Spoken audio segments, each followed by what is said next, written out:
You're about to go behind enemy lines. Roger, 3-2. Goliath copies all. Go ahead. Target is surrounded by multiple firms entering what appears to be a residential area. The leader in talk radio on the internet, right here on K98Talk.com.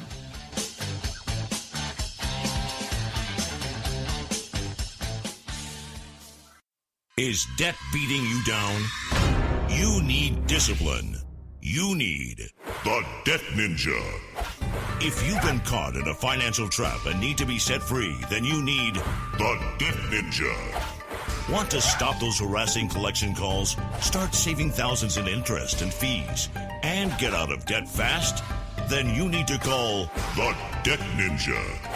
The Debt Ninja will find the best companies across the country that will help you consolidate all your bills into one easy payment, reduce your payments by 30 to 50%, and get you out of debt fast.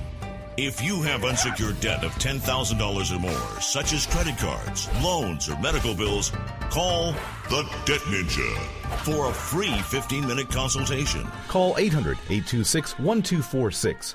800-826-1246. That's 800-826-1246. Call today. The Debt Ninja.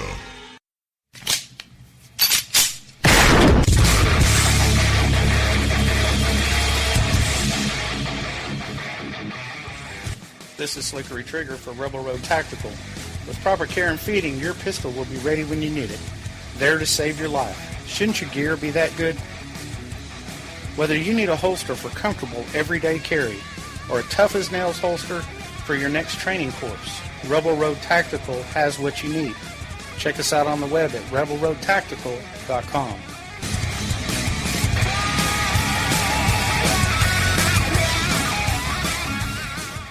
Tired of paying outrageous prices for Viagra? Well, we have great news for you. Now you can finally get Viagra at huge discounts. Healthy Man allows you to save up to $500 on Viagra. Why pay U.S. pharmacy prices of $15 per pill or more when you can get Viagra for less than $3 a pill? Call today and get 40 Viagra pills for only $99. This can cost as much as $600 at your local pharmacy. You can't afford not to call us. If you want Viagra at the lowest prices, never pay $15 a pill pharmacy prices again. Get Viagra for less than $3 a pill. Call 1-800-516-7602 today and save up to $500 and get 40 pills for just $99. Healthy Man is fast, easy, and affordable. Operators are waiting at 1-800-516-7602 to take your call right now. Call 1-800-516-7602. That's 1-800-516-7602. Again, 1-800-516-7602.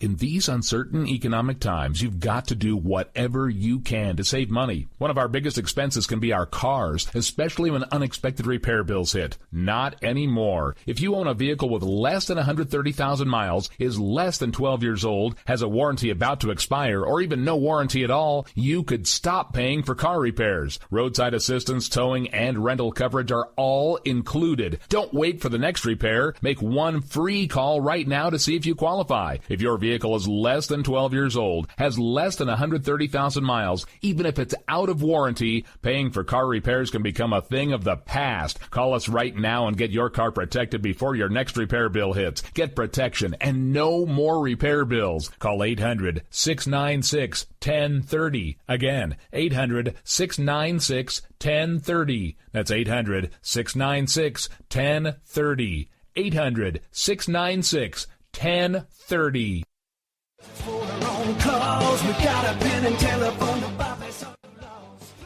Alright folks, this is Rick Robinson with you. I want to tell you about some friends of mine from a company called Security Enforcement Specialists.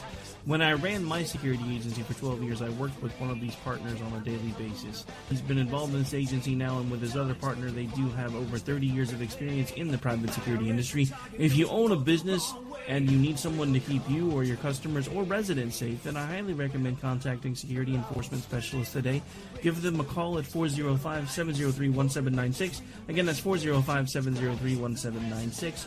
Again, tell them Rick from K98 Talk sent you. Like I said, if you need the help, they are here for you, so make sure that you go look them up, check them out, and see what they can do. The wrong way. Welcome to the place. Welcome.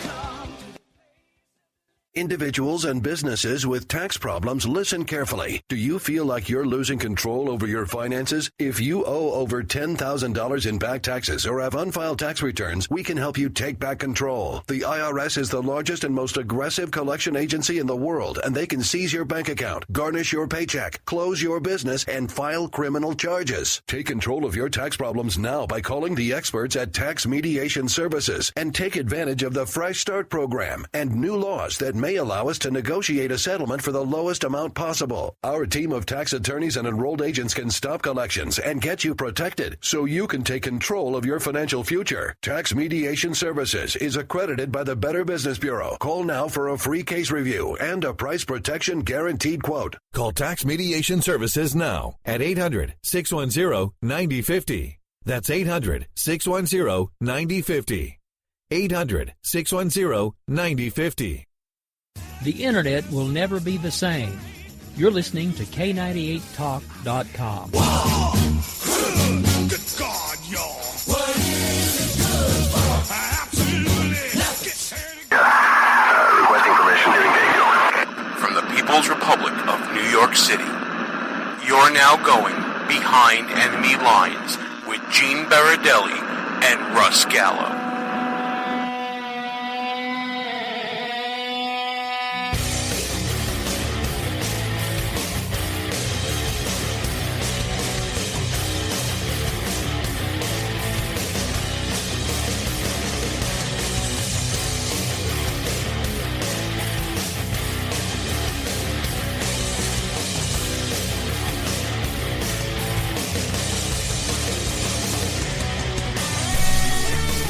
And you are now behind enemy lines.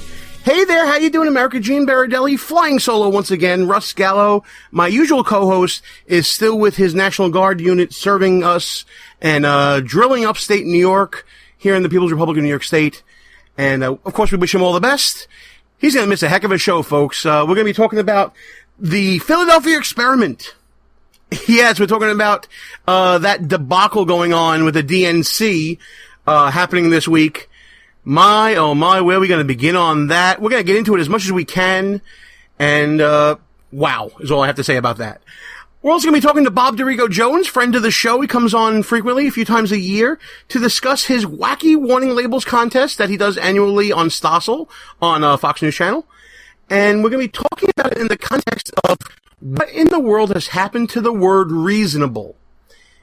And how this contest is a symptom of the overall systemic failure of government turning more and more into a nanny state.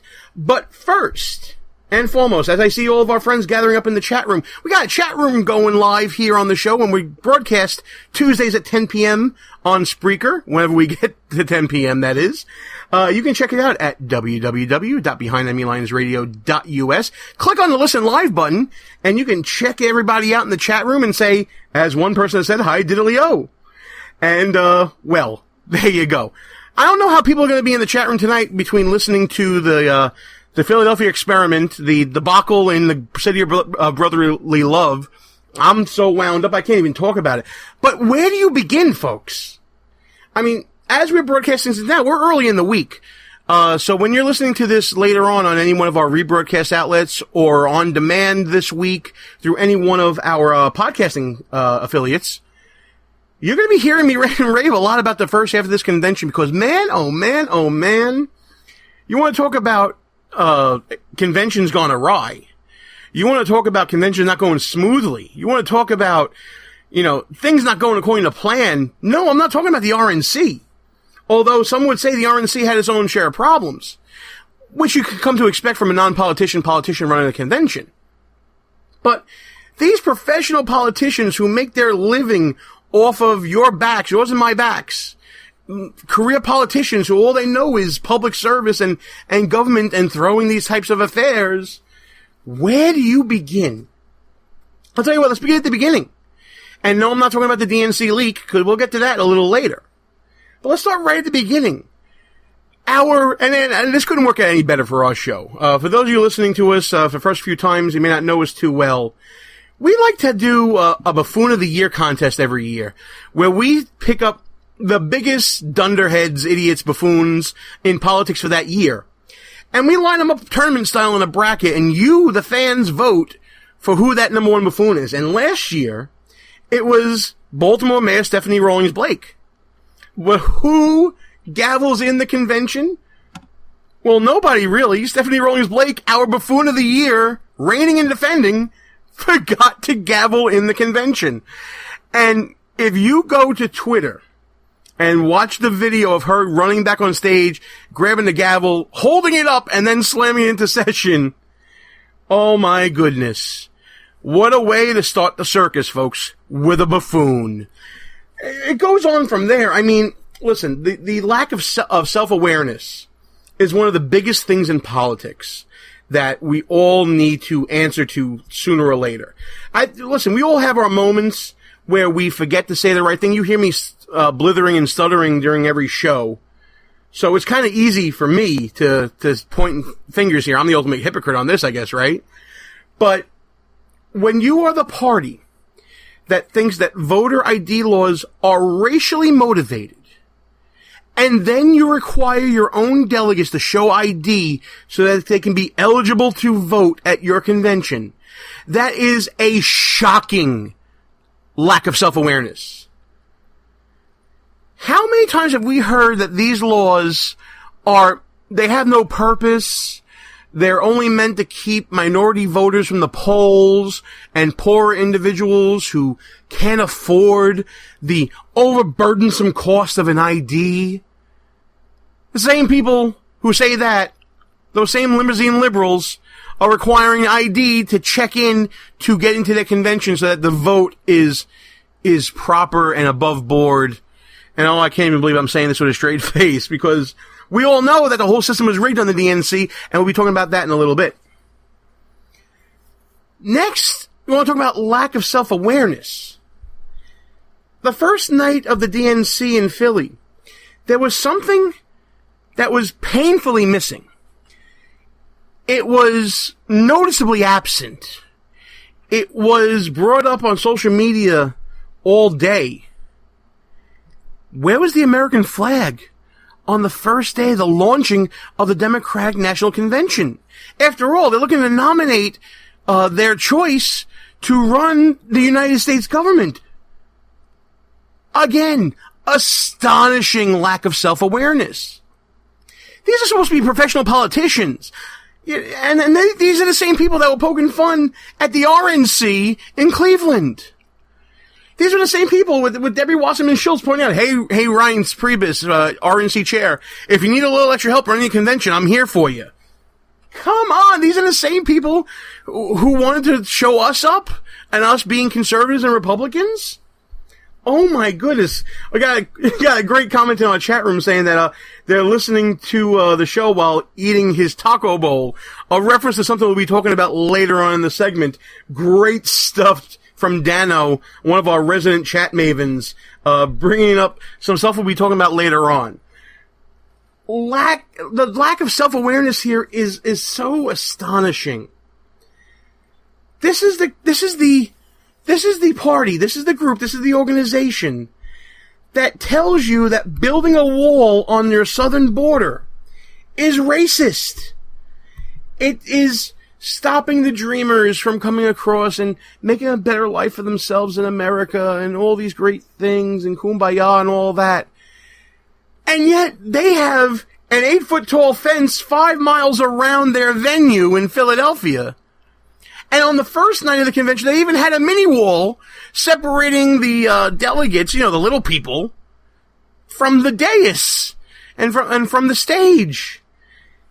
A shocking lack of self-awareness on the first night of the DNC. I can't even fathom what was going through the head of Hillary Clinton at her convention with all this going on and drawing the focus from the stage. And not only that, the pressure's on, folks. Donald Trump has seen his convention bump, and he's leading a lot of polls right now coming out of his convention. Another comment from Dano in our chat room. Can we dig a moat around the DNC and just keep them there? Well, I'm not so sure the people of Philadelphia, where we used to broadcast, by the way, on WNJC, shout out to them, I'm not so sure that they would like it so much, although you never know. There are a bunch of liberal whack jobs there, too.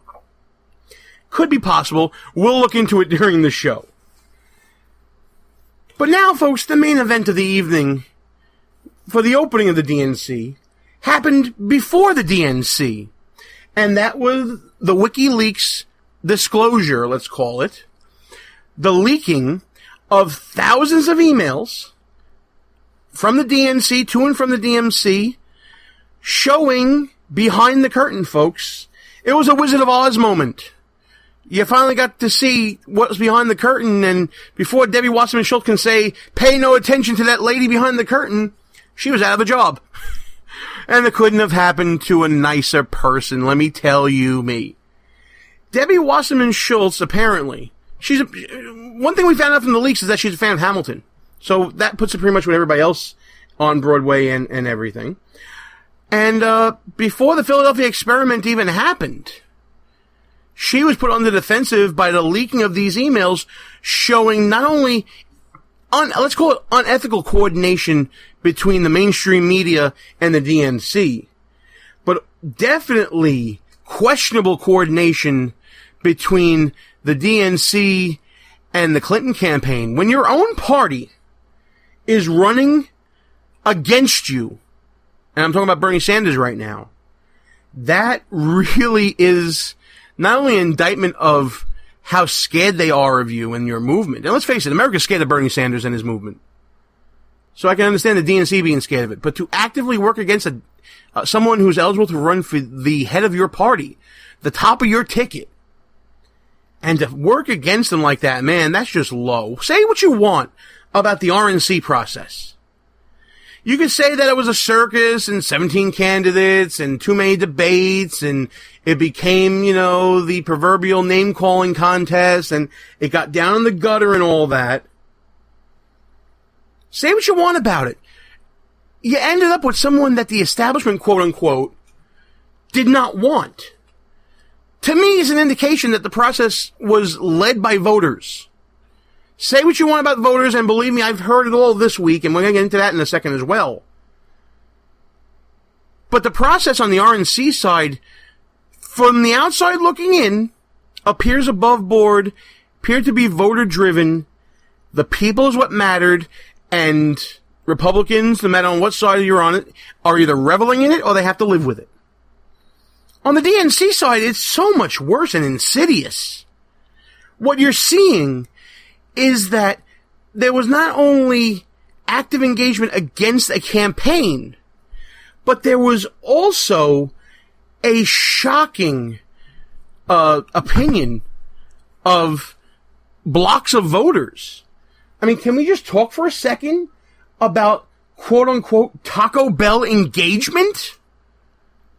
Can we talk for a second about looking at Latinos as a brand and their brand loyalty and not thinking of them as constituents that you need to address their issues? They're a product to the DNC. They're numbers in a ledger to the DNC. They're vote tallies for the DNC because they know they got them. They know that there are a lot of inner city votes and urban votes there that will shore up New York and California and other places. It's not even pandering, because pandering, at least you give lip service to the issues. It's the idea of, if you hook them for life. And let's think of ways to hook the Taco Bell people. Come on! How is this not the biggest news story dominating the cycle for more than one day? I'll tell you why not. Because this convention is being run by nincompoops and boobs. and not even the good kind. Yeah, we got a little blue there, and I don't care. Back to the convention. Yes, we talked about the rigged system that actively worked against Sanders. Can we talk about for a second, and I don't want to get emotional, but can we talk about the Bernie Sanders people and their emotion and their passion for their candidate? Oh, man. I'm a political wonk. I love politics. There is no way I am going to cry for a candidate. Now listen, it speaks for the passion of the Bernie Sanders campaign, that constituency, and the work that they're doing. If they're true believers, God bless them. They're wrong as can be, but God bless their passion. That's what politics should be about. Passionate people fighting for what they believe in. I think it's great. I think they're misguided. I disagree with them on just about every issue. But I admire the passion. The same passion that Hillary Clinton tried to inspire and couldn't do. The same passion that Jeb Bush tried to inspire and couldn't do. The same passion that other campaigns failed to get, with the exception of a few. And the few that I see are Donald Trump, Bernie Sanders, and Senator Ted Cruz. They all had people that believe. Hillary Clinton doesn't have that. She has people that are scared. Scared of what they'll lose if she doesn't win. Scared of not getting that job if she doesn't win. Probably scared of Donald Trump if he wins. Bernie Sanders people have passion. And to see them find out that, yes, the system is rigged against you. Democratic establishment doesn't even discriminate. They hate your left and they hate the right. Because it's all about power. That's one thing that establishment politics has in common. It's about power and consolidation of power. Bernie Sanders people got a big whiff of what politics is really all about. They got to look behind the curtain. They got to see how the sausage is made. And they did not like it one bit. To see Debbie Wasserman Schultz at a luncheon for the Florida delegation of the DNC, her home state, getting booed off the stage because of the incompetence and the lack of transparency and the downright unfair behavior of the DNC. It warmed the cockles of my heart to see it, man, because to see people awaken to the reality of politics like that, it can only help the nation. Even if it is on the left, it helps the nation out when you realize that you too, no matter where you live, are behind enemy lines. That is good to see people wake up, and this is going to have ramifications going forward in this election. Hillary Clinton not only is now behind because of the RNC bump that Donald Trump had, she's also going to be behind because she's losing the passion. She's losing that young enthusiasm that Barack Obama rode a wave of in 2008. She's losing that volunteer base that she can tap into for that extra passion that she needs on the campaign trail. But does she really care that she lost that passion? Because not so soon after Debbie Wasserman Schultz stepped down from the DNC, boom! She's a co-chair of the Hillary Clinton campaign. Jeez-a-loo, these things write themselves, folks. This was a very easy week for me, doing this show Behind Enemy Lines. Just mistake after mistake, unforced error after unforced error. I haven't even gotten to the fact that Trayvon Martin's mother and Michael Brown's mother and Eric Garner's mother are all speaking at the DNC this week. We haven't even talked about the pandering and the catering to the Black Lives Matter movement that has, in its own part, in its own way, created this violent, volatile climate against police. We haven't even gotten to the Michelle Obama speech, as eloquent as she may have been, talking about how government needs to raise children in the next 7-8 years, and that's why we gotta vote against Donald Trump, when it really should be parents who are raising children. Come on, folks, there's so much material here. It is the Russell Gallo tennis ball theory Not ping pong ball. It's the tennis ball theory of politics. Russ Gallo talked about this on the show many a time. You take a tennis ball machine, you fill it up with tennis balls, and you shoot them over the net rapid fire. You don't know what to hit back at any point. Check out the chat room real quick. A lot of comments talking about, actually one agreeing with me from our friend Matt Fairley, saying that Trump won it fair and square, agreeing with me that even if the RNC wanted to influence, they apparently were powerless to do it. And, we may be referring to superdelegates there, and we haven't even talked about that, how the system was rigged before we got to the DNC. The system was rigged before we got the WikiLeaks, because the insiders gave themselves free votes. Man, oh man, where do we begin with this? Where do we end with this? Where do we go from this? Well, where I'm going to go right now is to Andre Walker. It's a little early for Andre during the show. We usually save him towards the end, because we want you guys to listen to Andre Walker. Andre Walker, he's got a gig stateside now. I'll let everybody know where that is, but I think he's writing for either the New York Observer or something like that nowadays. Still has the gigs overseas, but you know what? Andre did a great segment this week on the DNC.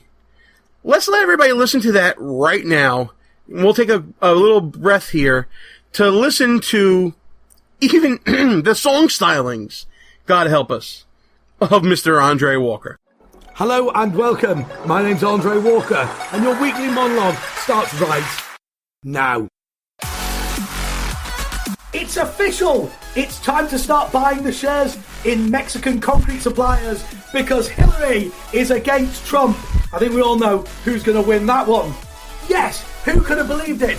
The DNC managed to stop the Bernie revolution. They may have felt the burns, but the Burns unit has definitely applied some cream. They didn't exactly, of course, do it fairly, and the public are not happy. But, well, we think we already know by now that she should really be called Hillary Sodom Clinton, because she really doesn't care what voters think at all. But as you think, so you become, which is why the DNC played Happy by Pharrell Williams after the acclamation. It's a great song, but let me suggest some new lyrics. Now, by the way, you've got to forgive me for my singing voice. I never trained as a singer because I'm not a woman, unlike Hillary Clinton. Because it's crappy clap along if you want Bill to get away with abuse. Because it's crappy clap along on Benghazi, we can hide the truth. Because it's crappy clap along if you think Hillary is not a moose. Crappy, crappy, crappy, crappy. Well, you get the idea. But no matter what gloss they put on it, people are not clapping along to this. They're booing, and rightly so. Watching Bernie get dragged onto the floor was just such a poetic moment. It was a metaphor for everything that's happened. Dragged onto the floor, dignity stripped, democracy ignored, and all ahead of the coronation of the new American Ice Queen, Hillary Clinton. But let's not cry too many tears for Bernie Sanders, because after all, he is a left-wing nut job. One touching moment at the DNC was watching Bernie's brother Larry vote for his brother on behalf of Democrats abroad. For those who don't know, Larry is the health spokesman for the British Green Party and a member of Oxfordshire County Council. He went to Brooklyn College, then to Harvard, and then to Oxford, which I might have said proved Darwin's theory of evolution, had it not made his views even crazier than his brother's. Let me just tell you this, the British Green Party supports laws that allow workers to work whatever hours they want, taxes on gifts from parents to their own children, 100% death duty, so your entire estate goes to the government when you die, making it illegal for prostitutes to have their children taken into care. Sports teams would have to be owned by cooperatives and could not play teams from countries the government doesn't like, and legalising membership of Al-Qaeda and the Islamic State for British nationals. You know, because we didn't have enough problems already. And the list goes on and on and on. One thing that I was shocked at during the DNC week was that, quote, undocumented immigrants, unquote, were allowed to speak from the platform. Sorry, I'm no lawyer, but surely an undocumented immigrant is an illegal alien who has broken American law to come to the country. Are you out of your tiny minds? How can criminals be part of the process of selecting candidates for President of the United States. Oh, hang on. What difference does it make when you're nominating a criminal anyway? I love the way the Democrats want to take guns from those on the FBI no-fly list, but give somebody under FBI investigation the nuclear launch codes. I know which one of those I'm more afraid of. That was a monologue. Just time for the results of last week's phone-in. We asked the public what the biggest mistake in political history was. Bernie from Vermont called us on a payphone to tell us that it was when he told everyone to shut up about those emails. Until next week, goodbye. Check out Andre's column at townhall.com.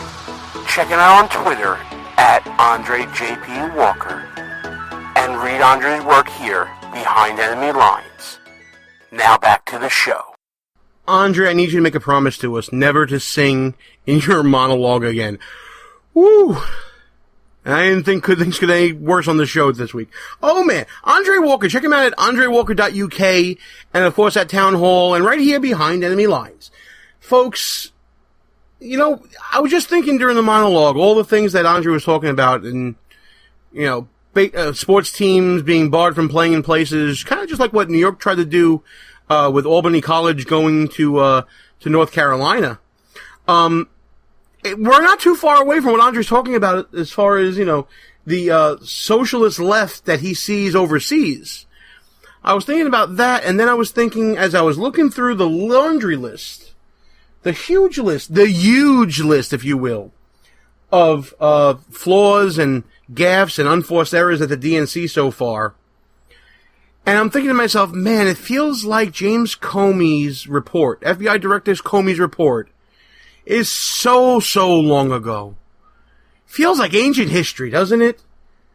Again, it's that tennis ball theory of politics of shooting so many things at you that it's absolutely ridiculous.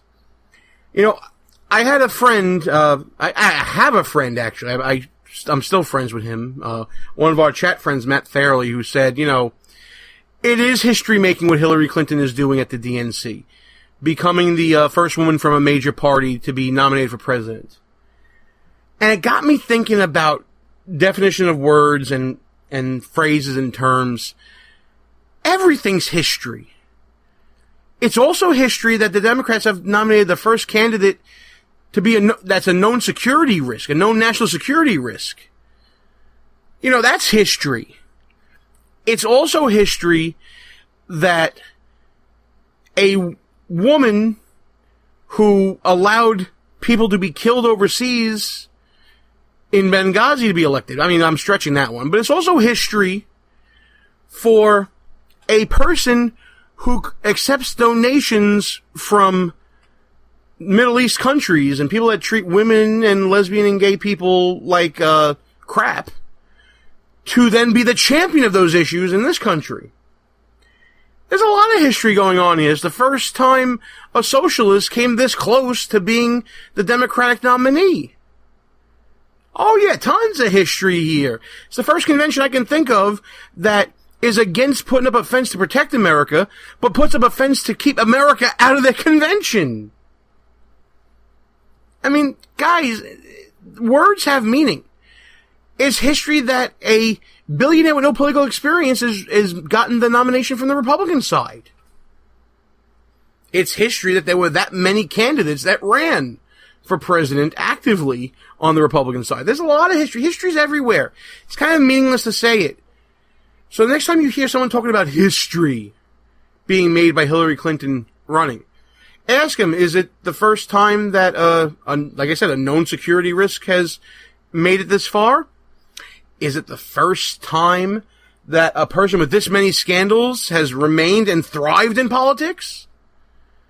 Is it the first time that someone with decades of experience, yet no real policy record to follow, has made it this far in politics? Judge it for yourself, folks. Words have meaning, and that's what we're going to be talking about with Bob DeRigo Jones later on in the show. Folks, it's just about halftime here on the show. I want to thank everybody for listening to Behind Enemy Lines Radio. If you're listening to us live on Spreaker, Tuesdays at 10 p.m. Eastern, I appreciate you hanging out with us, or if you're in the chat room with us under the Listen Live button at www.behindenemylinesradio.us. I'm glad you're with us. And while we got you listening and at www.behindenemylinesradio.us, check us out on the Facebooks and the Twitters at BEL_radio. In fact, definitely go to our Facebook page this week. We got a few memes going up about the DNC. Hope you like them and give us your feedback on them. But in case you're listening to us not live, which, it's understandable. You got things to do. I understand. I'm not heartbroken. I'm a little upset. But you can catch us on any one of our rebroadcast outlets, including WJHC 107.5 FM on the Florida-Georgia line, Red Nation Rising Radio, ICRN, the Internet's conservative radio network, K98 Talk, and High Plains Talk Radio and Sackheads Media. And even then, if you miss us on any one of those rebroadcasts when they're scheduled, then check the listings at www.behindenemylinesradio.us. Again, I won't be so hurt if you miss the rebroadcast. It's okay, I get it, I understand. But there's no excuse to miss us anytime you want from one of our podcasting outlets, and you can download us on demand anytime from iTunes, Spreaker, TuneIn, Stitcher, Podbay, Player FM, Google Play Music, discover us on there, iHeartRadio, we want to always thank iHeartRadio for putting us on, and also our newest podcasting outlet, SoundCloud. We are back on SoundCloud. Couldn't be happier about it. And listen, you guys have no excuse anymore. There are so many ways to listen to this show. It is positively ridiculous. And speaking of the show, let's get back to it.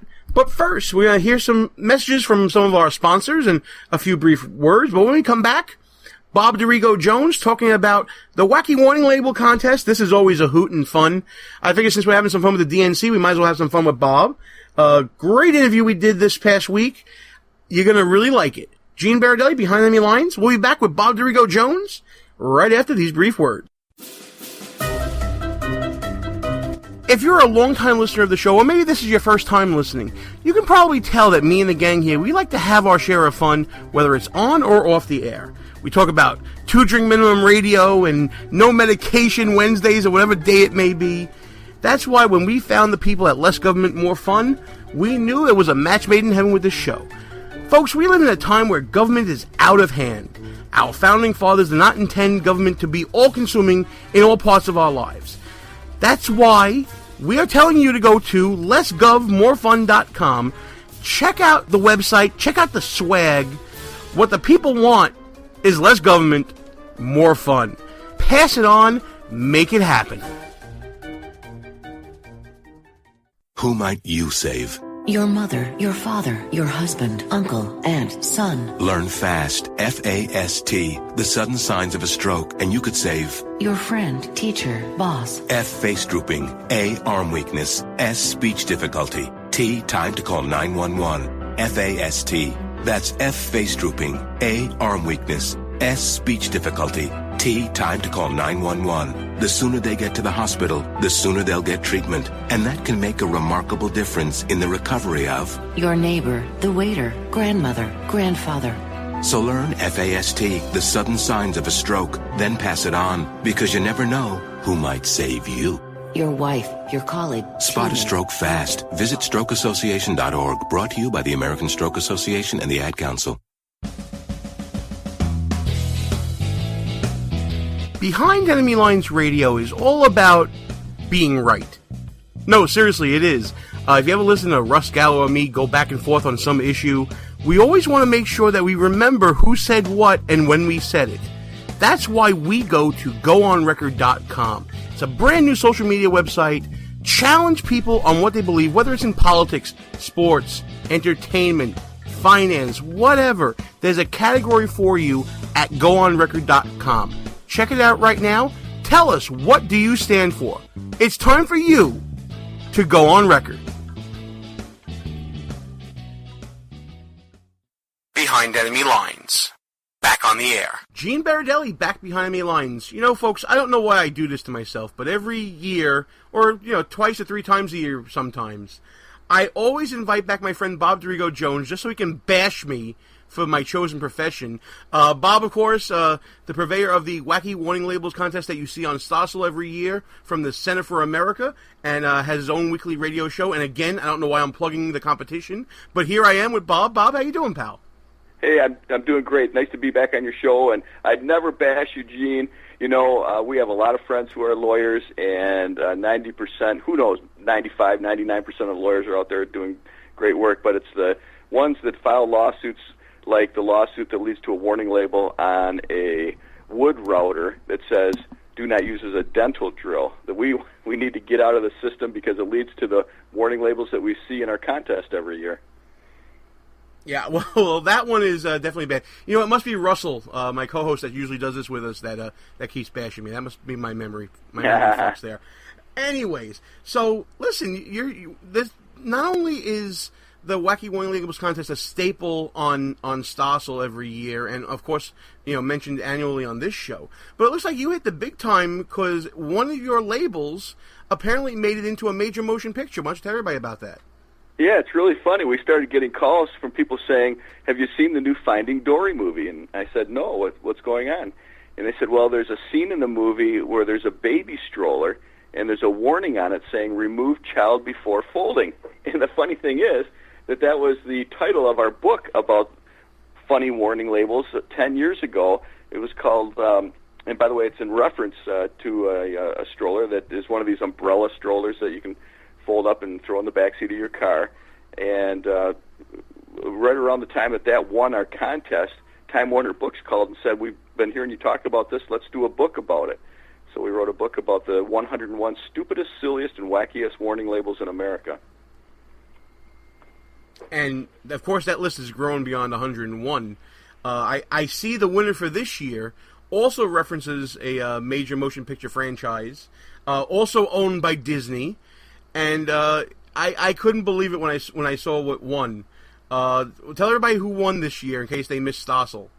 Yeah, this was a good one. And it's funny, in all the years we've done this, and we're entering our 20th year now, we've never had anything from Star Wars. And you're the first person that drew the parallel between two of the best ones we've ever had coming from Disney-themed movies, or Disney-owned properties, I guess now. But the warning label was found on a Star Wars lightsaber, and it says, warning for accessory use only, not to be used as a battle device. Okay. I couldn't, but you know, in some way you can imagine some kid swinging it around and, you know, making the sound like they always do. I wonder what they meant by the term battle device.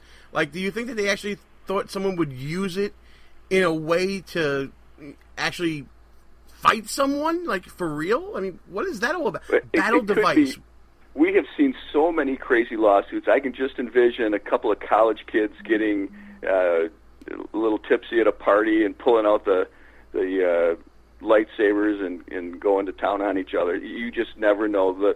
The lawsuits we see, for instance, a guy that was playing basketball, dunked a basketball, caught his teeth in the net, and then sued the net makers.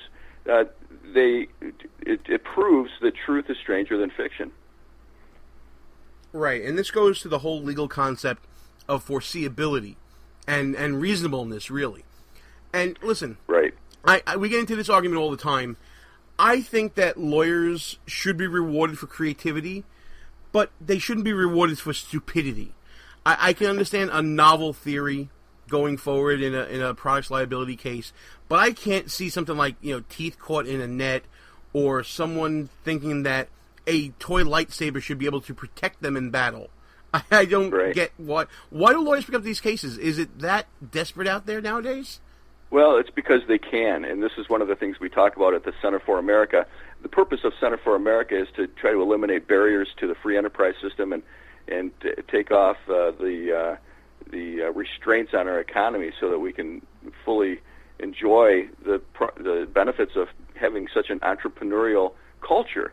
But nowhere else in the world do you see warning labels like the ones that we feature every year in this contest, and that's why we regularly do interviews with reporters in Europe and Asia, because they can't even conceive of these things. They just like, why do you see them? And I have to tell them that the fundamental difference between us and them is that they have a loser pay system, so that if you sue somebody over in any country in the world, basically, any industrialized, advanced country has a loser pay system, so that if you sue somebody and lose, you have to pay their legal fees.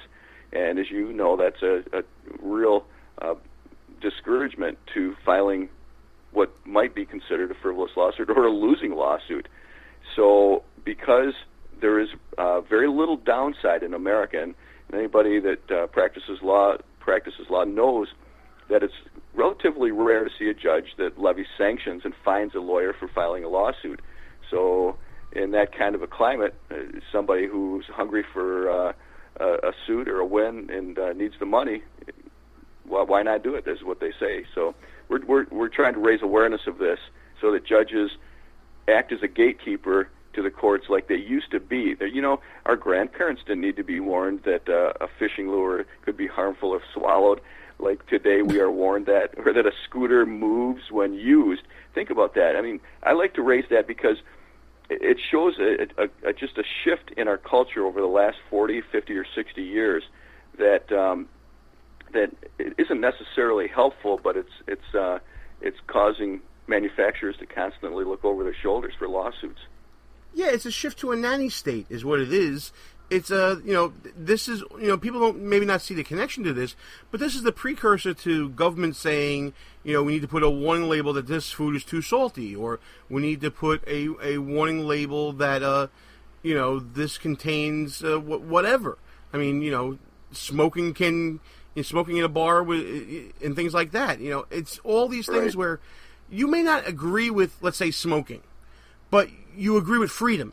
And if someone wants to make that conscious choice to put that cancer stick in their mouth and smoke it, well, we don't agree with it, but that's America, So that's right. It's the precursor to government coming in and saying, you can't take care of yourself because you're so dumb, therefore we'll take care of things for you. It's all about personal responsibility in what you're saying. And for the last 2 or 3 decades, we've had judges that are willing to overlook personal responsibility in favor of somebody who might be a sympathetic plaintiff, and that's what you see a lot. You'll see somebody that, well, maybe they have something bad has happened, but then they have to get to the question, well, whose fault was it? It used to be, there's a doctrine of the open and obvious rule that that is overlooked more and more nowadays too, and that has led to the climate that. For example, you have a lawsuit where we talk about products all the time, but one of my favorites was a guy down in Florida who was a soup kitchen, and he was feeding poor people, and it was called Love Your Neighbor. And somebody was selling jewelry with Love Thy Neighbor and wanted his website that he was using to raise money to feed poor people, so Love Thy Neighbor was suing Love Your Neighbor. Only in America do you see stuff like that. It's craziness. I think... when it comes to any type of lawsuit, when you talk about open and obvious in terms of art like that, you also have to talk about the idea of contributory negligence, and you also have to open the idea of there may be more than one reason why things happen. A product, let's leave ourselves open to the idea that a product may be defective, but the person who ends up using it could also be, for lack of a better word, defective in their reasoning. The fishing lure going into your mouth, there's really, when you think about that, that's, a zero-sum game.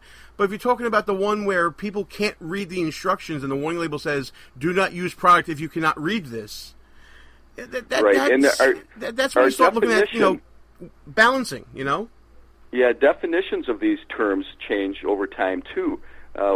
Something that might have been considered defective, or not considered defective, in the 50s, 60s, 70s, all of a sudden becomes defective. I'll give you an example. You may know I do a weekly radio commentary called Let's Be Fair, where we tell a little story about how America is changing because we live in the most lawsuit-happy society on earth. And we talked about the company that made the gas cans that literally fueled the Allied victory over the Nazi forces back in the World War II.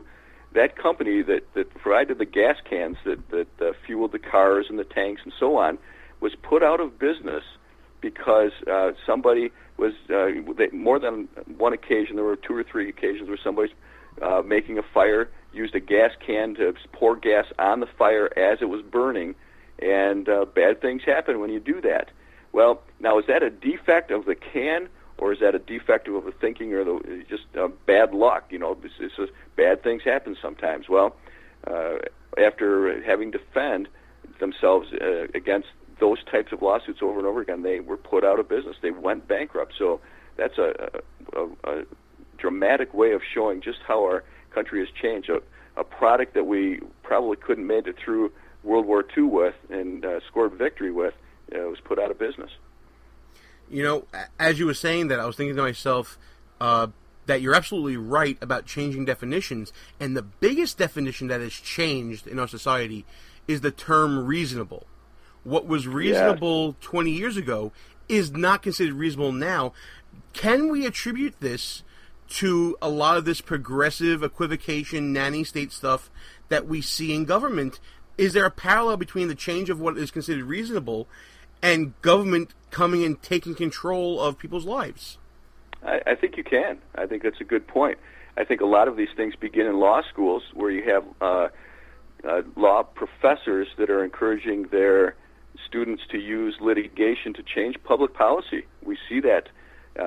Walter Olson, who you might be familiar with, he wrote The Litigation Factory, which is in reference to America, talked about how law professors really started a lot of this change in America by using lawsuits as a first resort. Going back to Abraham Lincoln, the stalwart of the Republican Party, said he used to encourage his fellow lawyers to encourage their own clients to avoid litigation and to use it only as a last resort. Well, we've gotten so far away from that philosophy that it's not even funny anymore. Yeah, and it seems that as we move away from that philosophy, we also move away from freedom as well. Well, listen, last question, and then we gotta let you go. And thanks so much for giving us all your time here. If there was a wacky warning label to be put onto the recent RNC convention, I gotta think it's something like, caution before watching this, make sure you check your brain at the door or something. Because there was a lot of crazy and stuff going on there, man. What was your impression of the RNC?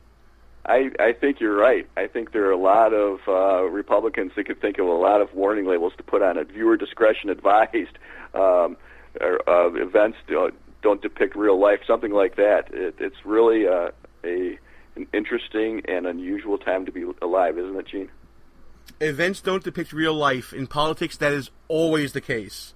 Listen, Bob, thanks so much for coming on the show. Bob Dorigo Jones, of course, Senior Fellow for Center for America, creator of the annual Wacky Warning Labels contest, best-selling author of the book that he mentioned, Remove Child Before Folding, the 100 stupidest, silliest, and wackiest warning labels ever. And yes, I'll plug the radio show. Let's Be Fair airs on radio stations across America. One day I hope to be like Bob Dorigo Jones. Bob, how can people get in touch with you online and social media and all that stuff?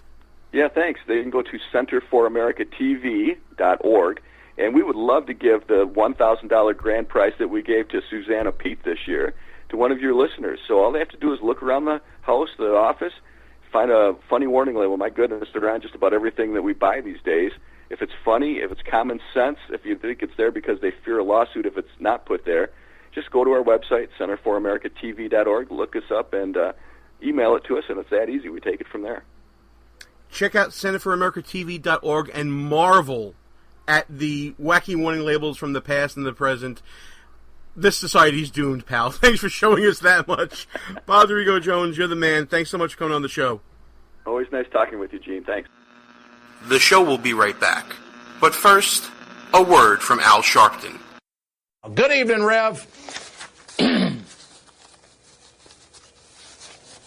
Thanks Good evening, to Rev. you, Ed. Is this Groundhog Day 2? We are watching that was Attorney General Eric Holder, ABDs, about some Republicans at home are already beating the drums of war. Today, the Pentagon refuted that claim. And he said the American people do not want him to, quote, dwiddling, they do not want him dwiddling his thumbs. You can get a gig as a contortionist. Intravenous fluids and pills coated with gelatin. We don't leave our women or men in uniform behind. It's a monument to the hubris of Dick Cheney, Representative Raul Labrador. Years of abuse. I personally apologize to Mr. Peebles. Just ask to soon-to-be former congressman. Democrats are outright jitty. CIA's counterterrorism center. Veteran Affairs Secretary Shinseki. Why do I always mess up his name? Shinseki. I love my critics. I have fun with that. Politics Nation with the Reverend Al Sharpton starts right now. Good evening, Rev. Good evening, Dr. Dyson. But wait, there's more. And we will much about that be committed. So there's no real conflict. Michael Druniak, including Lincoln himself, Daniel Day-Lewis. Behind Monica Lewinsky, the one and only Trey Songz is here. But Allison Lundergan Grimes, Gina De Jesus. When Gina De Jesus, Tea Party challenger Matt Bibbitt. People don't want to have their Social Security overall. The Republican savior, Mark Rubio's big night. In evolution and Galileo, this whole thing of Galileo, America's changed. Unless IT and Skillets, President Putin doing something similar back in, it won't change this fundamental fact about the GOP. Just how absurd these attacks is. Nearly 6 months after the dangerous traffic jam, the Thai military says, my friend for many years, Ilyana Van Zandt.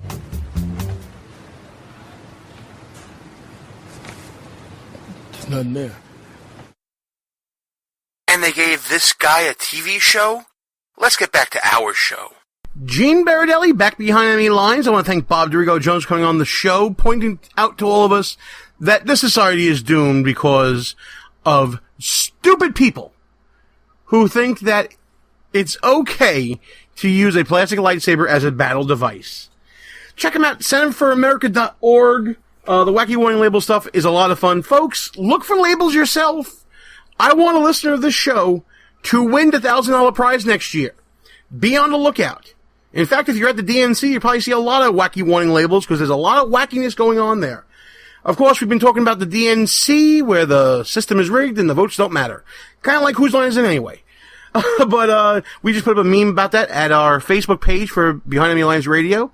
Check it out by going to our page, www.behindenemylinesradio.us. You can click on the About Us tab, and under that tab, you'll find a link to our Facebook page right at the first link there.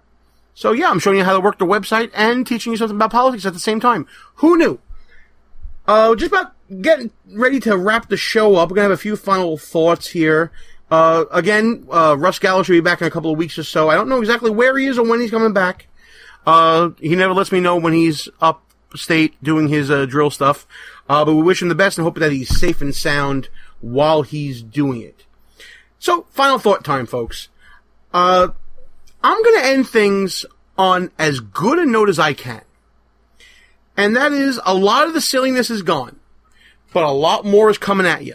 The primary process is over. We have our nominees. We're moving forward. We have vice presidential picks. How did we not talk about Tim Kaine during this show with all this wackiness? See this, again, the tennis ball theory of politics. So many were sent over the net to us this week. We haven't even talked about Tim Kaine yet.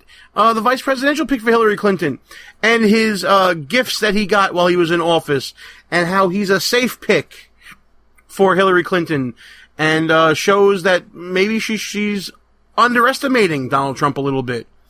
Looking for Virginia votes while Clinton is falling behind everywhere else in other battleground states like Ohio and Florida. We can get into that next week though. But I'm trying to end on a positive note.